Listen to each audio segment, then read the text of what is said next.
अस्सलाम वालेकुम। आवाज़ आ रही है आपको मेरी?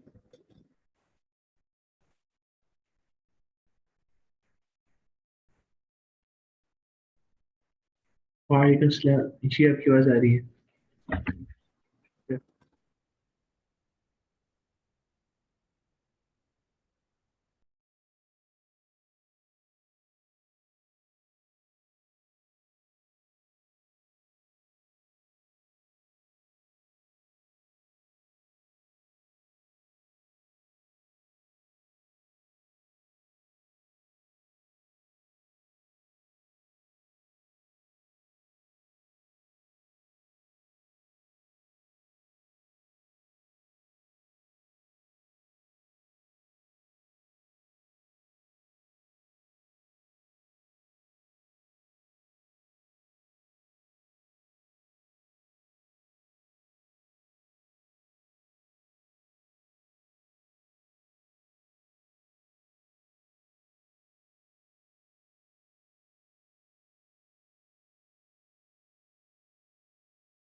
Okay, so is the screen visible as well?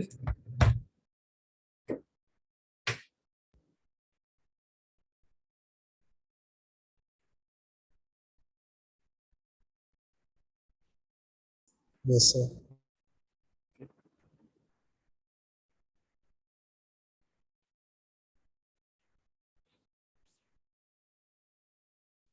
One sum of EMF across the loop is equal to the sum of potential drop across the loop, not junction. I don't get what you mean by that. Okay, so anyways, let's start.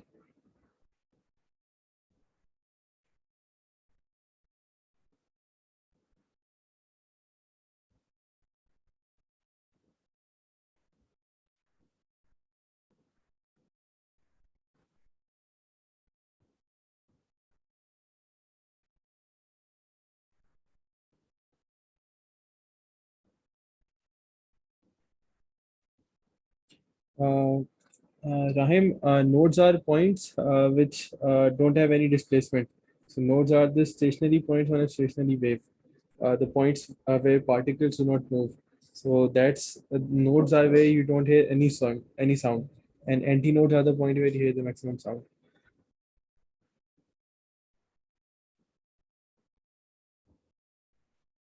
Okay, so let's start with the questions of ours of today. And Walaikum Assalam, by the way. Okay, so the first question is state what is meant by an electric current.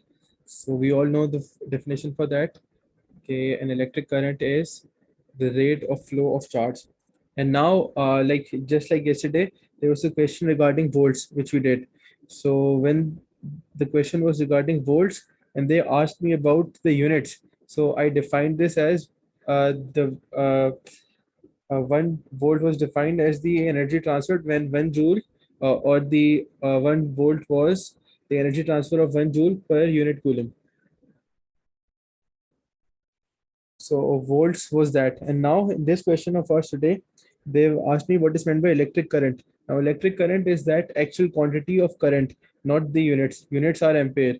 So when they're asking me about current, I tell them the rate of flow of charge. That's what I tell them. But if, okay, so I'll zoom in. I'll get back to it. But if the question is uh, the question was, let's say, define what is meant by an ampere. So then I would have used the units. I wouldn't say rate of change, like the flow of charge per unit time. I would have said yeah, flow of charge carriers, flow of charges. Okay, so if the question was the rate of what is meant by an electric current, instead it was what is meant by an ampere. So in that case, I would have said that 1 ampere is when a charge of 1 coulomb flows in a time of 1 second. So that would be 1 ampere. Okay, so DA is asking, I couldn't have potential divided questions in the new past paper. Is this new syllabus? potential dividers are not new syllabus. They're like just part of the syllabus. So, and not something that they would always ask. So, potential divider questions are usually done through Kirchhoff's law. So, there's some way to do them, or by just using simple formulas. So, even if that is part of, if it's part of the syllabus or it's not part of the syllabus, does not matter, because that's a type of question you can expect them to ask you. So, for example, this thing. So have you ever seen this type of diagram? No, but they're asking this in the question. So in the questions, they often expect us to use our understanding and like utilize it to solve some practical questions. So potential divider is a practical application. So definitely they could ask the question, even if it's not in the syllabus, or if it's in the syllabus, does not matter. The questions are there. And yes, by the way, there are questions regarding potential divider, not in new past papers, but yes, in some old past papers, you can find those questions. Okay, so state in terms of A, E, L, and N, an expression for the total charge of the free electrons in the wire. So, can you even tell me what's the formula?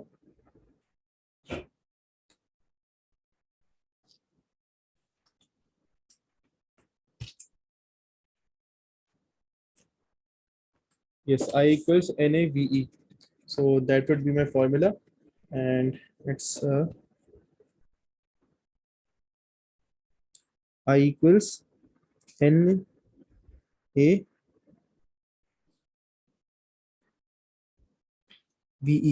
But if you like, notice that's the formula for current, and they're asking me, yes, that is right, and they're asking me to express it in terms of L and an expression for the total charge of free electrons. So what I know is, I know the formula. Just a second.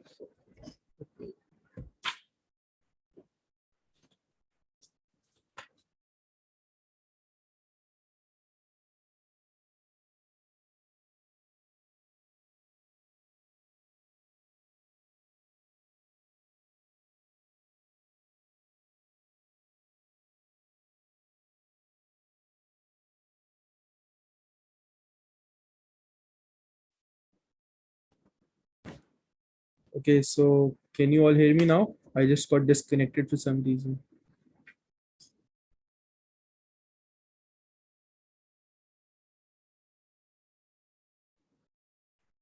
Okay, so can you all hear me? No, I didn't went to sleep. I just got disconnected. So just a second. Can I check this here?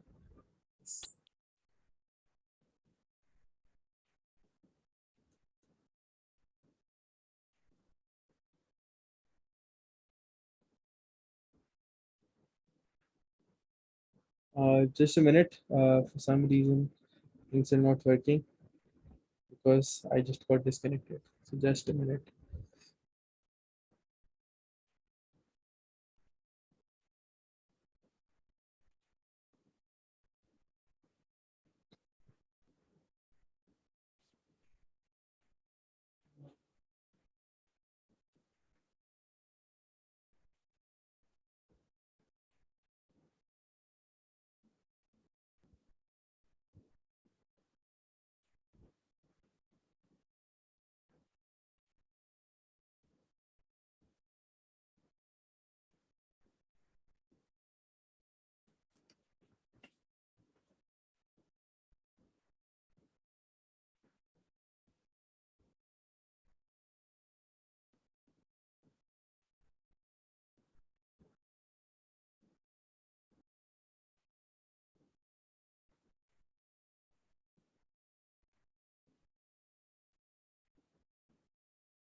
Okay, so can you all see the screen?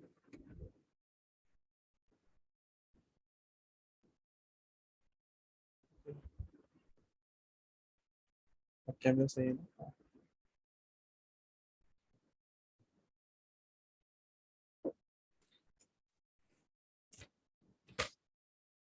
Just a minute, I think I lost my pen.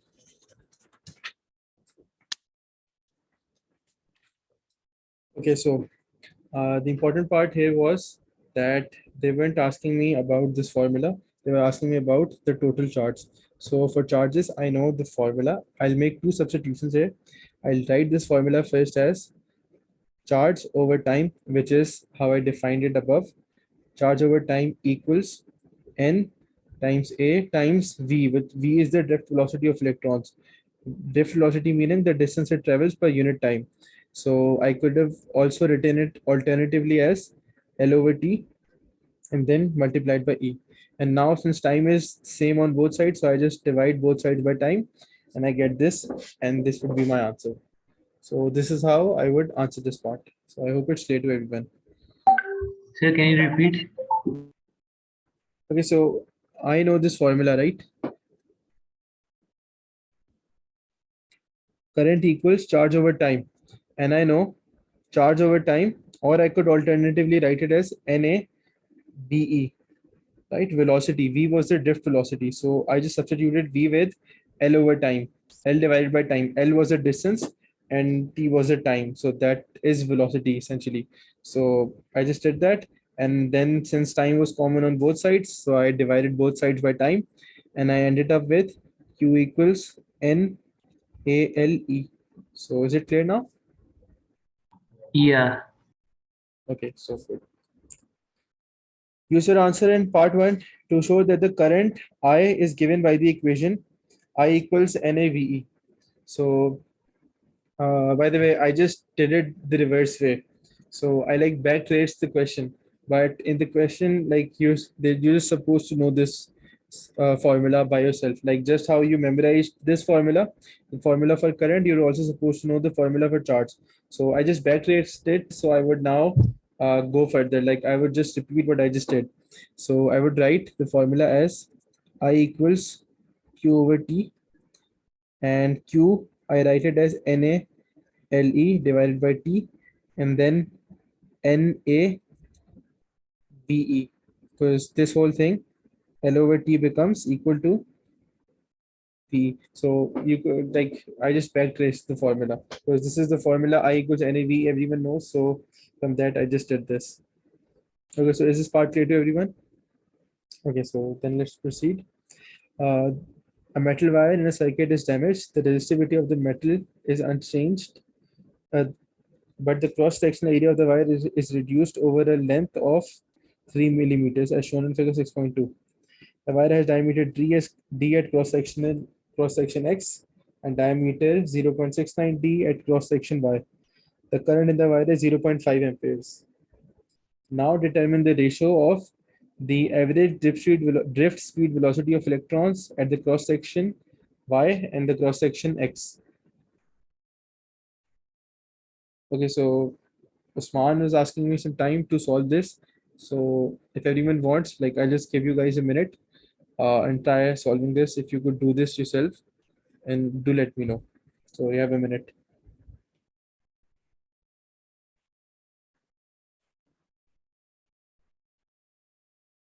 I'll zoom. Yeah. So,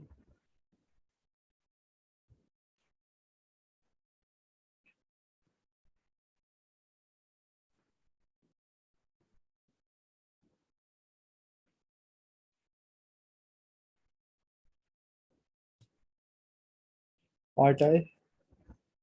This was part I. I guess if you want this screenshot, you can take it.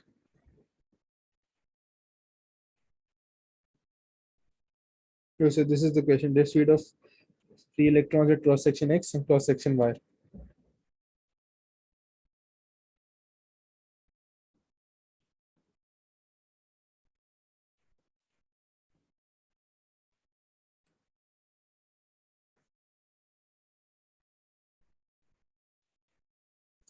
There is no, oh, right, this data. The current is 0.69 D at cross section Y. Sorry. The current in the wire is 0.5 amperes. The current is constant in the wire.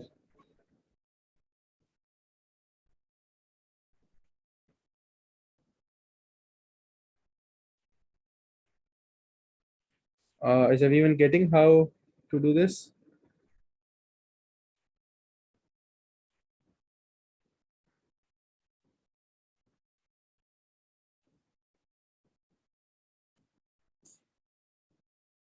Okay, so I'll now start solving this.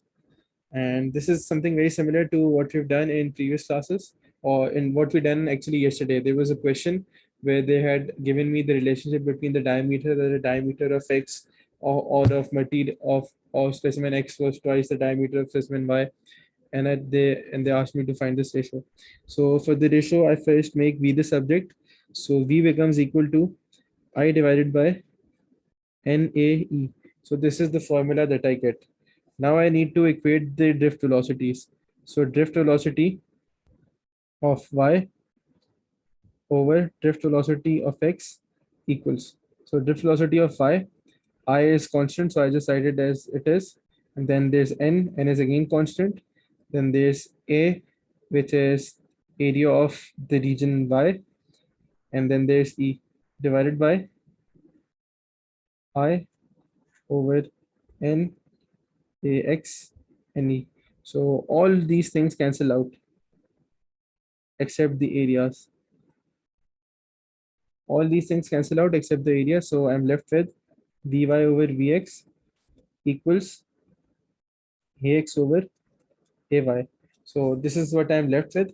And now I just put in the values of the areas. So Ax would be pi dx square divided by 4 divided by 4 divided by pi dy square divided by 4. So again, this 4 cancels out, this pi cancels out. So I'm left with dy over vx equals dx square divided by dy square. So this is what I'm left with.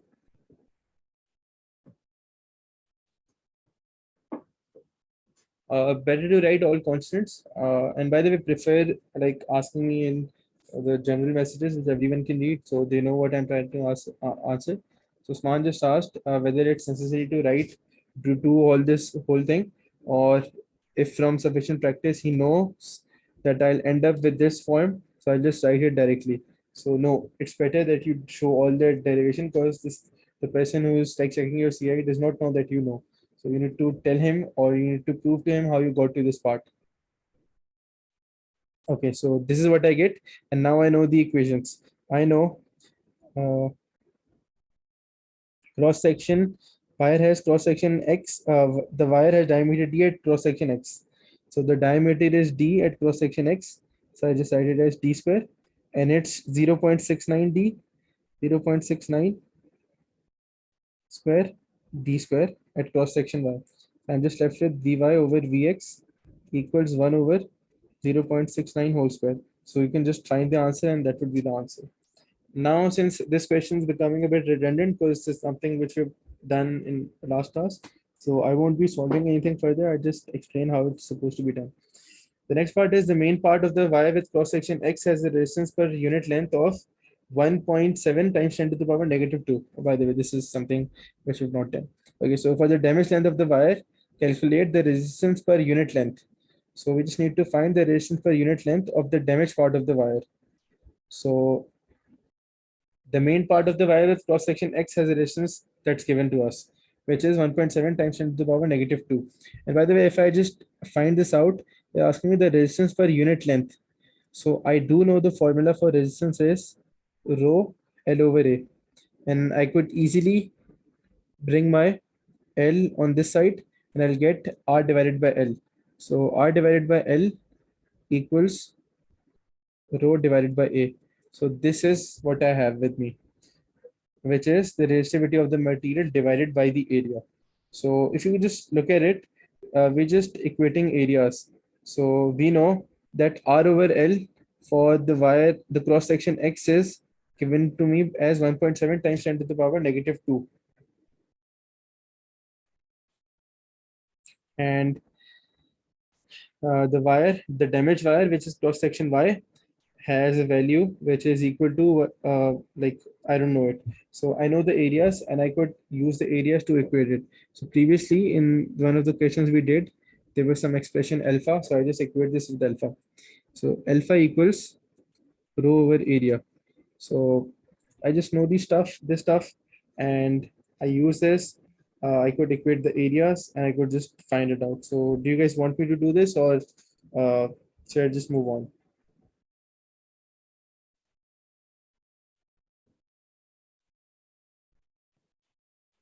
Move on, yeah. So I'll just move on because we're just simply equating the areas. It's just how I did this whole thing. So I'll have to write those areas again and do all that stuff again. I'm not doing it. Okay, the diameter of the wire of the damaged length of the wire is further decreased. Assume that the current in the wire remains constant. State and explain qualitatively the change, if any, to the power dissipated in the damaged length of the wire. So would there be any uh, what change do you guys think there would be?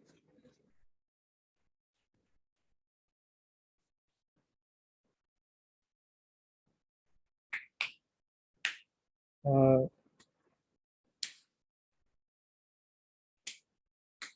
okay, so there's some things to note. Uh, I know resistance. Resistance is okay, so I'm doing it in the wrong part. So resistance is rho L over A. So what would be the effect? Okay, so what's the damage? The damage is decrease in cross-sectional area. That's what the damage is. So what would this type of damage do to the resistance? Would it increase the resistance or would it decrease the resistance?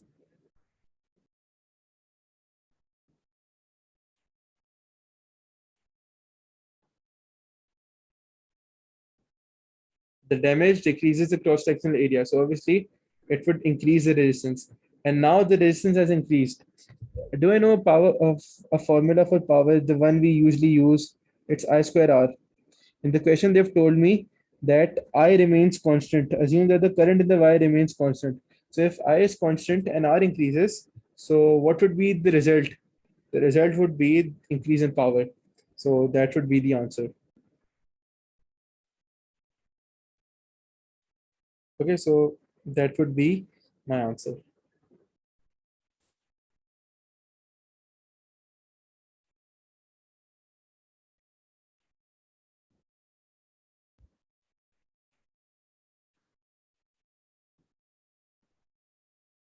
Okay, so the next question, yeah, increase more energy lost. State Kirchhoff's second law. So the second law was regarding EMFs and potential differences, that sum of EMF across a loop equal to sum of potential difference across that same loop. So this is something I know. Okay, so moving on. Uh, an electric heater containing two heating wires, X and Y, is connected to a power supply of EMF 9 volts and negligible internal resistance as shown in figure 6.1. The wire has a resistance of 2.4 ohms and wire X has a resistance of 2.4 ohms and wire Y has a resistance of 1.2 ohms. A voltmeter is connected in parallel with the wires. A variable resistor is used to adjust the power dissipated in wire X and wire Y. The variable resistor is adjusted so that the voltmeter reading reads 6 volts. So the reading in the voltmeter is 6 volts. Calculate the resistance of the variable resistor. Yes, I will. Calculate the resistance of the variable resistor. They've told me that the reading here is 6 volts. I just need to find the reading in the variable resistor. And by the way, this is a question of potential divider and it came in 2018. So this is something similar to like there are versions of potential dividers. What a potential divider is, this can also be called as a potential divider. So I just need to find the resistance of the variable resistor of this resistor. So before finding the resistance, do I know what's the potential difference across this resistor?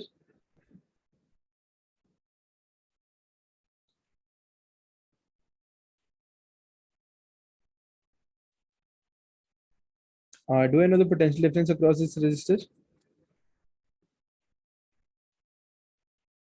No, I do know the potential difference across the resistor. The potential difference across the whole circuit is 9 volts, and across this region is 6 volts. So obviously this would obviously be 3 volts, because it's supposed to be 9 volts. The potential differences must add up to be equal to 9 volts. So this is something we know, and obviously we're applying the Kirchhoff's law. So I know the potential difference across this whole thing. Now I need to find the current in this, or first I need to find the resistance of junction, this whole junction which I have circled in pink. So I need to find the resistance of this junction in pink. How do I do that? Resistance total equals 1 over 2.4 plus 1 over 1.2 inverse. So when I do this, what do I get?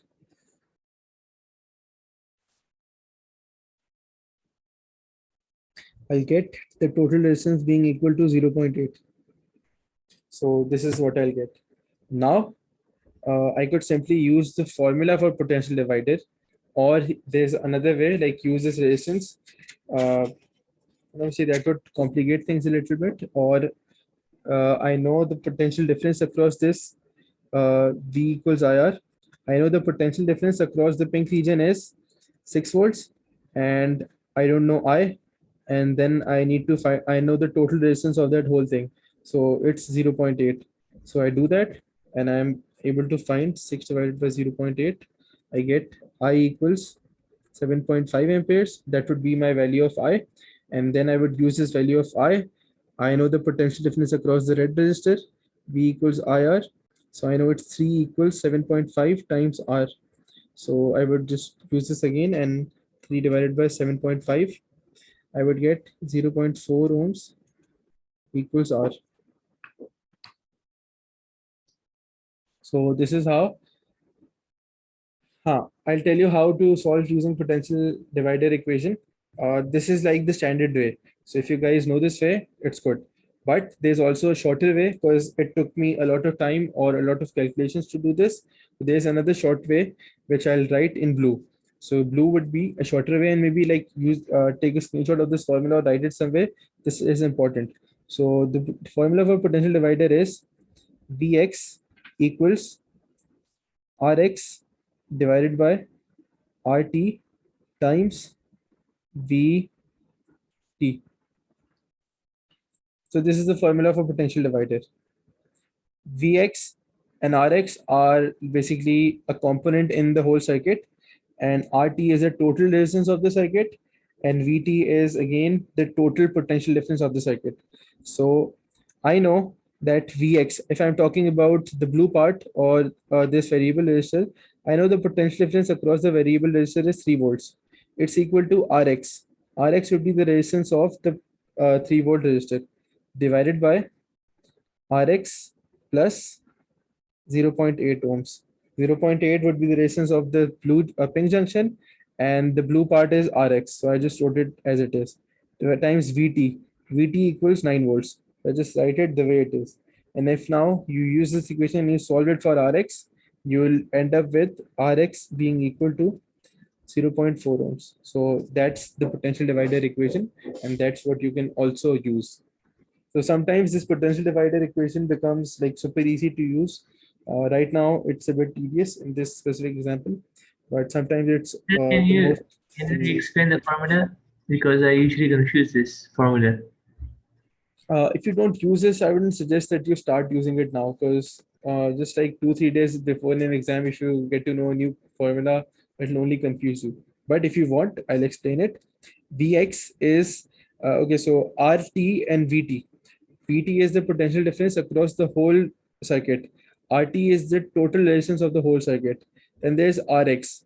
RX and VX refer to a specific component in the whole circuit. So VX could be the resistance across this variable resistor, which is in red, or across the junction, which is pink. So it could be, or if there was another component, so RX VX would be referring to that component. Vx would be the potential difference across that component, and Rx would be the resistance across that component. So that's just how we do it. So that's what I did, and I can then solve this further to get the value of Rx. So I hope this is clear this time. Now the next part, calculate the power dissipated in wire X. So for wire X, so right now, what's the information I know? I know the potential difference across wire X, that's 6 volts. And I also know the resistance across wire X, which is equal to 2.4 ohms. So I don't need to find some more stuff. I can simply just find power through using this information. I know power equals VI, and if I substitute I get V squared divided by R. So simply 6 squared divided by 2.4. So that will give me the answer. Yeah. The next part, cross-sectional area of wire X is 3 times the cross-sectional area of wire Y. Assume that the resistivity and the number density of free electrons for the metal of both wires are the same. Determine the ratio. Length of wire X divided by length of wire Y. So that's just the exact same stuff we've been doing before. The next part is average drift velocity of free electrons in wire X and the average drift velocity of electrons in wire Y. So I don't think I need to do this, right? For this, we use the formula R equals density L over A. And for this, we use the formula R equals NAVE. So these are the formulas that we use. And I'll just like briefly summarize this.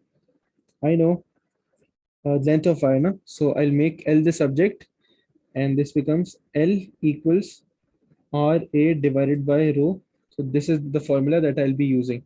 And then L of X over L of Y equals resistance of X times area of X divided by the resistivity divided by resistance of X, area of resistance of Y, area of Y divided by the resistivity. And resistivities cancel out. And I now know the values of their resistance, their respective resistance. So yeah, okay, so that's how we'll just do this. So I'm just moving on as TA just asked me to. And the next part is also supposed to be similarly done. Okay, so the next part, state Kirchhoff's first law. So the first law of Kirchhoff is obviously it's about the currents. The currents entering a node are equal to the currents exiting the very same node. Now comes the actual important part, which is the potentiometer is connected to a battery of EMF 9.6 volts and negligible internal resistance as shown in figure 7.1. The maximum resistance of the potentiometer is 800 ohms. A resistor of resistance R, a resistance R, a resistor R of resistance 400 ohms is connected between the slider and the end X of the potentiometer. Set the potential difference across the resistor R when the slider is positioned at the end X of the potentiometer. So if the slider is at this end, if this is where the slider is, what would be the potential difference across this resistor? Anyone, any idea?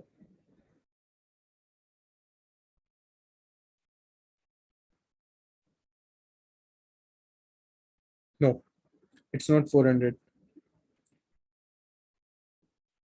400, actually 400 would never be the answer. 400 is the resistance, so that's not what they're asking me. Okay, so the idea is the potential difference between this point and this point. What's the potential difference between these 2 points? It's 0 volts because there is no resistance between this.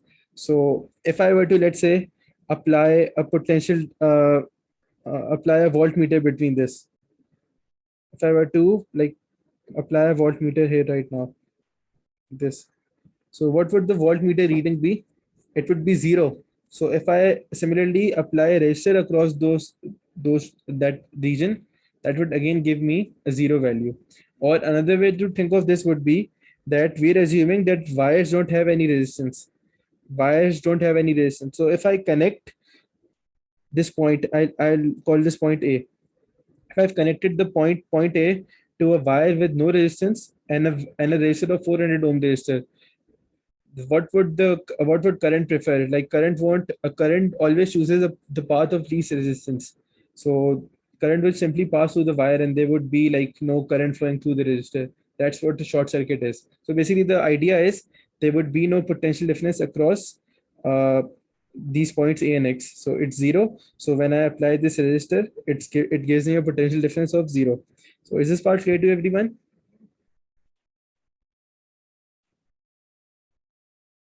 No, current won't travel through the 400 ohm resistor. because current has an alternate path of wire which has no resistance. So it would just simply go through the path where there is least resistance. That's what you call a short circuit, by the way. At end Y of the potentiometer, what would be okay? So if I just ignore this whole thing, and then if I just for a moment, this way to do these questions is ignore there's anything here, and just tell me what's the if I mark this point A, what's the potential difference between point A and X? It would be zero. And if I ask you the potential difference between point A and Y, you would tell me that it's 9.6 volts, right? So 9.6 volts. So if I similarly now place my slider at point X, it gives me zero. And if it's at point Y, it gives me 9.6 volts. So I hope this part is again clear to everyone. The next part, calculate the potential difference across resistor R when the slider is positioned halfway between X and Y. So obviously if it's positioned halfway between X and Y, what's the resistor of this resistance halfway? It's 800 ohms for the whole thing.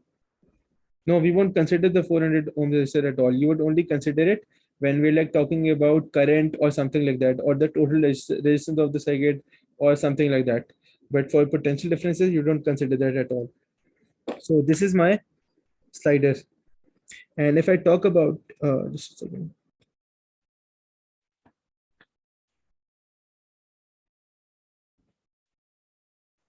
So this is my slider. This whole thing is 800 ohms. If I divided it between from halfway, I get two sections of 400 ohms and another section of 400 ohms. That's what I get. So if I apply the slider halfway between it, so the slider is at the 400 ohm junction.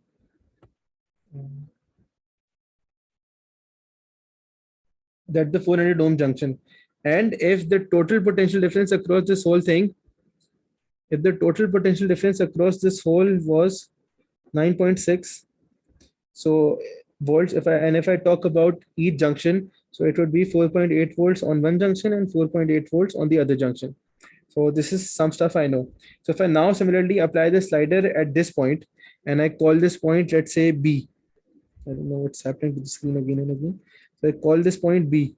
So, and if I ask you the potential difference between point A and B, so that would simply be 4.8 volts. So that would be my answer.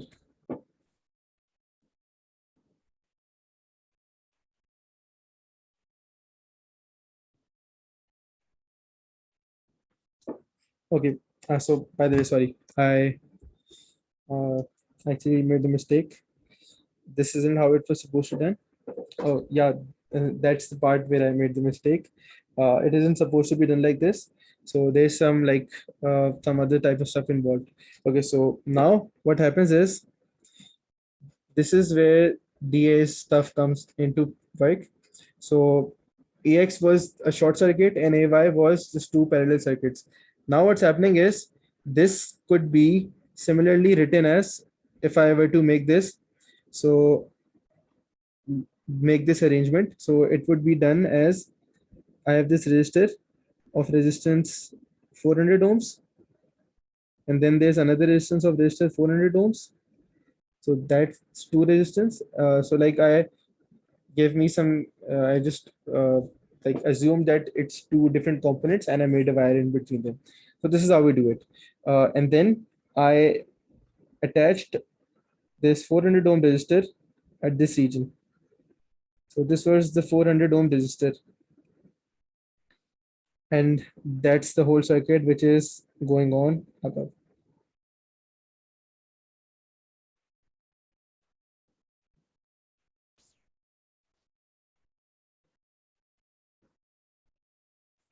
That's how you could complete the circuit.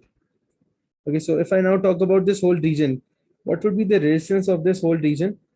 The resistance of this whole region, how would I find the whole resistance? To find the resistance, that's where the whole 3 mark equation comes in. So to find the whole resistance, what I would do is, I would first find the resistance of this parallel arrangement. And the resistance of this parallel arrangement would obviously be R, or the resistance would be 1 over 400 plus 1 over 400 inverse. and then to find I let the resistance of this resistor, and this would give me the total resistance. This would come out as 200, and this would be I obviously know this by experience that whenever you add two resistors in parallel, their resistance divides. Like if they have equal resistance, the total resistance would be half of that resistance, and you could verify this by using resistance. Okay, so can you all hear me?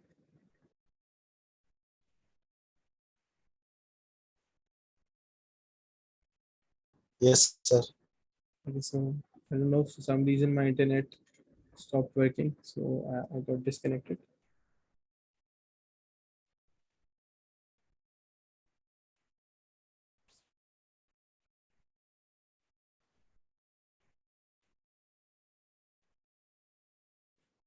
If I start using PTCL, then uh, I should do sessions for the next year. I should start them this year. Okay, so I get the total resistance of this circuit to be equal to 600 ohms.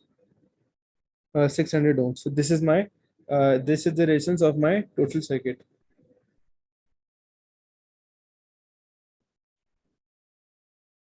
Okay, so this is my resistance of the total circuit, and the resistance of this red part, that's equal to 200 ohms. So this is something I know. I need to find the potential difference across this 400 ohm resistor. So this time I would now again use the formula for potential divider which I just used. An alternate way could be to find the current and then use the current and the resistance to find the potential difference. But I know the formula already, so I just use the formula. It's Rx over RT times VT. So Rx is 200, RT is 600 times VT, which is 9, and this gives me 3, sorry, it's 9.6. So this gives me 3.2 volts. So 3.2 volts would be the potential difference across this part. Okay, so is this clear to everyone? And is this part also clear, that why didn't we use this whole reasoning for the previous two parts? Is this clear to everyone?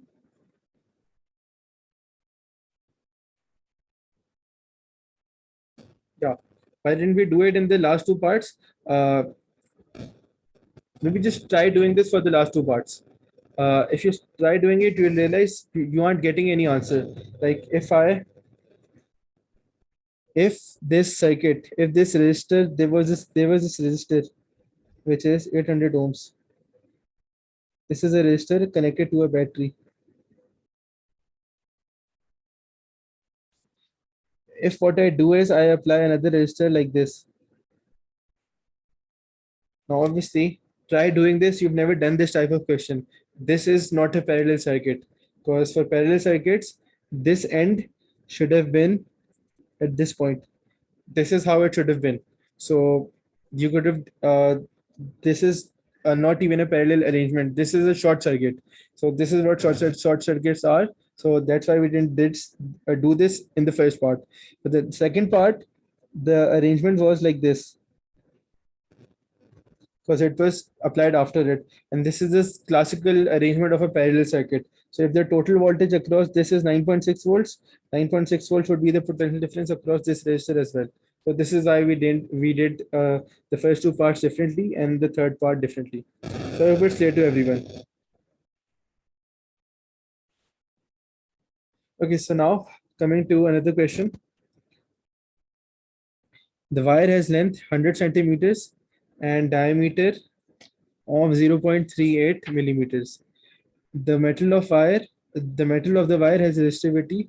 This shows that the resistance of the wire is 4 ohms. So we just simply use the formula L over A, and we just like convert all these units, and that's all the 3 mark thing involved in this question, that you can do all the conversions. You convert centimeters to meters, and then you convert the diameter. You find the you first convert the diameter from millimeter to meters, and then you find the area, and then you like use the equation, and then you find the resistance. So that's all involved in this part, so I won't do it.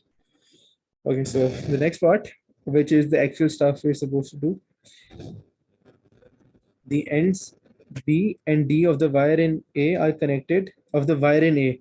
So the wire in A, we know that it has a resistance of 4 ohms.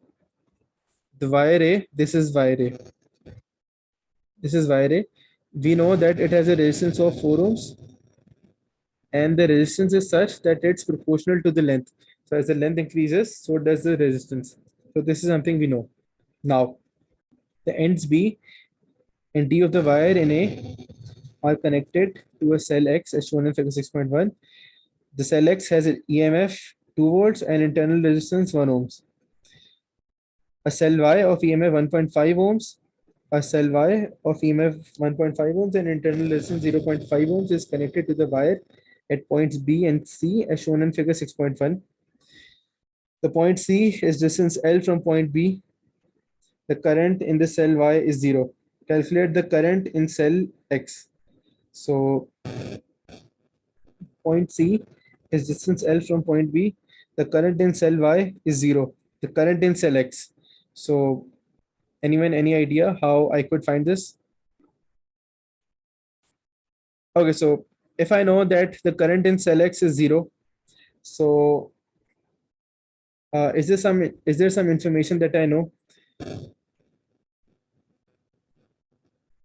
How is the current flowing in this region, in this junction BC, in this whole thing? The current is flowing like this, or I can take these directions. These directions are arbitrary. Yeah, we apply the Kirchhoff's law, and we just take directions. I say the current is flowing in this direction. I take this as my loop. Okay, so there are two things involved right now. One is my loop. So this is my loop. And then there is another thing where I assume the current to be flowing in this direction.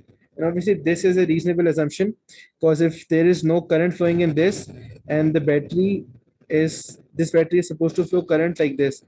So obviously, the only current flowing in this would be according to the 2-volt battery because it's the more powerful one. Okay, so the current is supposed to flow like this. Now, what happens is I need to find my EMFs and I need to find my potential differences. So, okay, so I'll use another convention this time to make my signs easier. So this would be, no, I'll use the same counterclockwise convention. Okay, so this would be my convention. Now, if I talk about EMFs, so the EMF in this cell, the only EMF, oh, sorry, I'm making the same thing again and again. I don't know. Yeah. So this is my convention right now. So if I talk about the EMF, that's equal to 1.5 ohms. So EMF must equal to the potential difference. So EMF equals 1.5 ohms and it's according to my sign convention. So I just cited positive. And then I talk about current. So there are two sort of current that would be flowing. There's a current flowing in this main circuit, which I call as IX. Okay. And then there's another current flowing, which I call IY. So IX is the current. Okay, so is my voice like not clear to everyone, or is it just Mehdi? Am I lagging? It's clear. Okay, so Mehdi, maybe it's some issue at your end, so do check it. Okay, so anyways,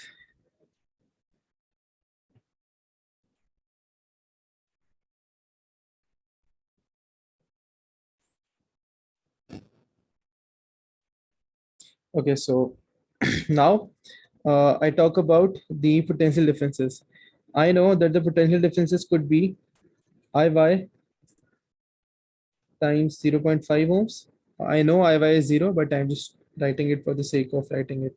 And then there's another current, which is Ix times whatever the resistance of this whole thing is. So I don't know that resistance yet.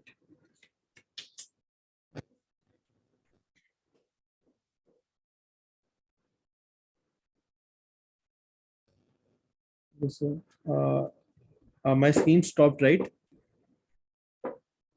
Yes, sir. Yeah. Just a second. Just a second. I'm getting back.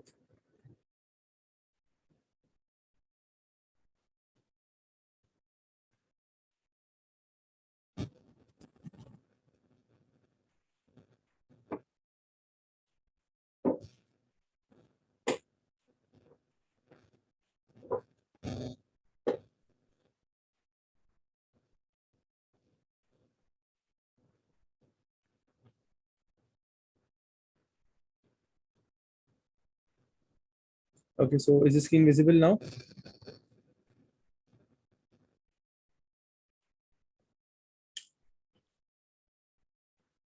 Is the screen visible right now?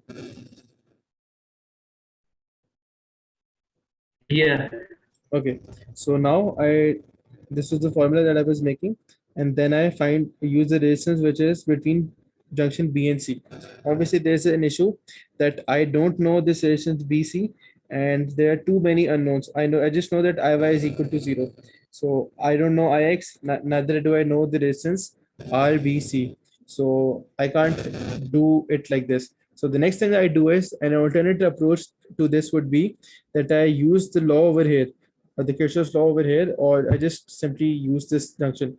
And since the current in this whole region is 0, so I can also ignore it. There is no current flowing into this. So it's as if I could ignore that it even exists. So that's what I just do. Now I find the total resistance of the above circuit, the above loop. So what's the total resistance of the above loop? The resistance is 1 ohms, which is uh, the resistance is 1 ohms, which is the resistance of the internal resistance of the battery. And then there's 4 ohms, which is the resistance of the wire. So this gives me 5 ohms. So I get 5 ohms. And then I talk about voltage, which is 2 volts. So this is what I get. Now I need to find the current. I just simply use the formula. I equals V over R. And I get 2 divided by 5. And this gives me 0.4 ampere. So is this part clear how I find the current? So I could have applied Kirchhoff's law in the other part as well, but there are too many unknowns, so I can't like properly use it. So is it clear now? Sir, can you repeat again? Okay, so I since there is no current in cell Y in this whole thing, so I kind of ignore it. If there is no current, it's as if it's not even connected to the battery, right? Would that be a fair assumption? Yes, sir. Yeah. Okay, so there is no, so I just ignore it. And then it's just a simple loop. I find the total resistance of the loop. It's 1 ohms, which is the internal resistance of the battery, 1 ohms, and then the 4 ohm resistance of this wire, BD. So it's 5 ohms the resistance, and 2 volts is the EMF. So it would be also the potential difference as well. So I have the value of R, I have the value of V. I use V equals IR, the formula. I find make I the subject, and I find its value. Clear? Sir, from where did we get 4 ohm? Yes, They've sir. given From me. where did we get 4 ohms? They've given me in the first part, Oh, so okay. that the resistance of the wire is 4 ohms, and that's why I had also written it here as well, 4 ohms. Okay, so anyways, the potential difference across the wire BD. So I just need to find the potential difference across wire BD. I know the current. The current is I equals 0.4. The formula for potential difference is V equals IR. So I know the current 0.4, and I know the resistance, which is 4 ohms. So I get 1.6 volts, which is the potential difference across the wire. Clear? Yes, sir. Okay, now the next part. The next part is find the distance L. So I need to find the distance L, and okay, so now I need to use this circuit as well. Okay, so in this time, I now again apply this Kirchhoff's law, and I do it accordingly. Okay, so now obviously I had already done some part of it as earlier, which was 1.5 equals Iy times 0.5 plus Ix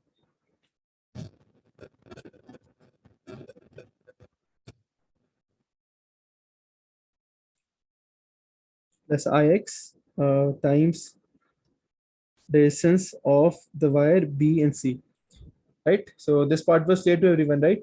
How I came to this formula. Was Sir, it can you not? please repeat this? Okay. It's a bit unclear. Okay, so I just simply applied Kirchhoff's law, and I summed the EMFs. EMF equals potential differences. So EMFs across this loop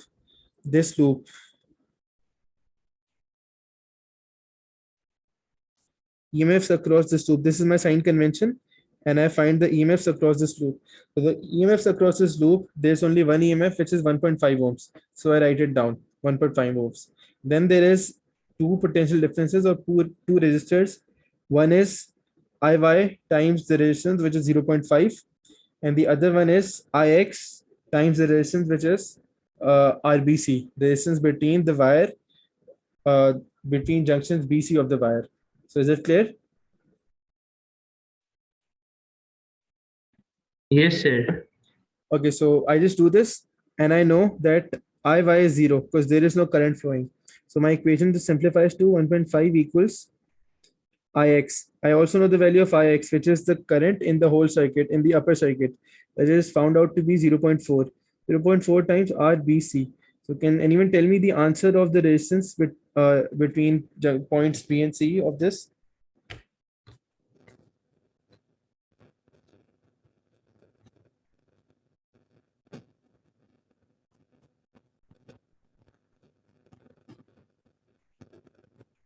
3.75.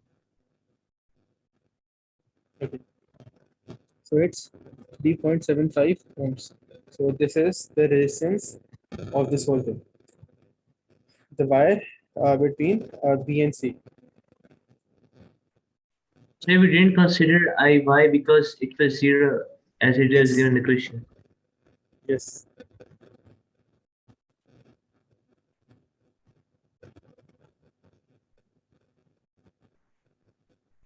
Okay.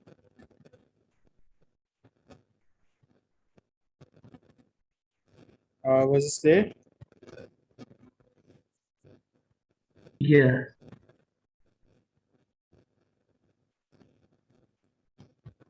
Okay. So now I know a few things. Now I have the resistance. The resistance, I know that resistance is directly proportional to length. This is what I know. And I also know that resistance of BC equals 3.75, and the resistance between B and D equals what? 4 ohms. And I know the length. 4 ohms for a length of, do I know the length? Yes. I know the length, it is 100 centimeters or 1 meter. For 1 meter, it's 4 ohms. So how much would be the length for this? It's X. So I just use simply ratios and I find it out. So 3.75 times 1 equals 4x. And I just do the substitution. 3.75 divided by 4 equals x. Can someone tell me the value of x?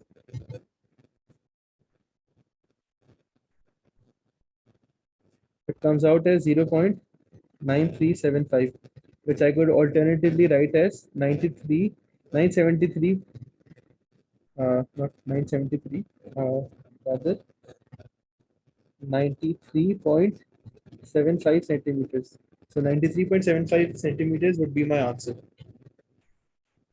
And Sir, the weight, can you please repeat the answer? I couldn't get it.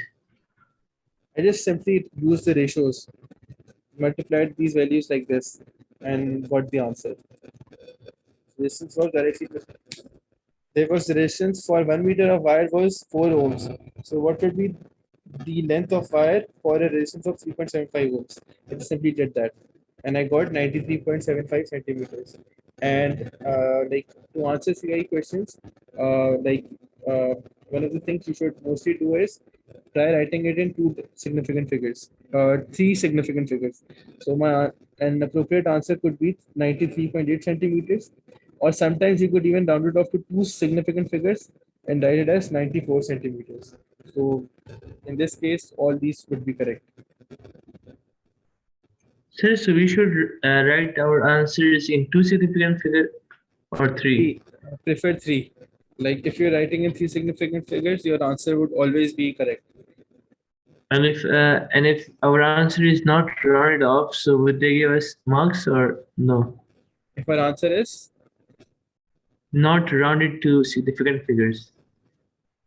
yes, if you've like rounded it off to one significant figure, then obviously you won't get marks. But yeah, if you've used too many significant figures, No, it's very unlikely that they will deduct any marks unless you've like used some unreasonable number of decimal places, like you've gone to 5, 6 decimal places for just an answer, and you just kept on going on. So in that case, they could deduct because your answer wasn't properly written. Okay, so is this clear to everyone? Yes. Okay, so like these were some questions, some important questions. One, this was potentiometer. This was something again a potential. No, this was a cell. This was potentiometer, and this was like a junction of wires. And this was a typical question of how the question, what type of question you would expect. So this is where we'll end the class today. Thank Hopefully, you so much, sir. tomorrow we'll Sir, welcome I have a query. Can you give us a mock exam at the end so that we can practice for our upcoming exam on Thursday? you. You want me to give you a mock exam? Actually, I don't Yeah, think a tricky that mock will exam. be like possible for me to make a mock exam like just in 2 days. It requires some planning and some time and effort. So I've not made it yet. So Yeah, I don't think it would be possible for if it's possible, it will be very helpful to us. Okay, so I'll try. I won't Inshallah. guarantee So, anything, but I'll try. thank you so much, sir. Um, Assalamu alaikum.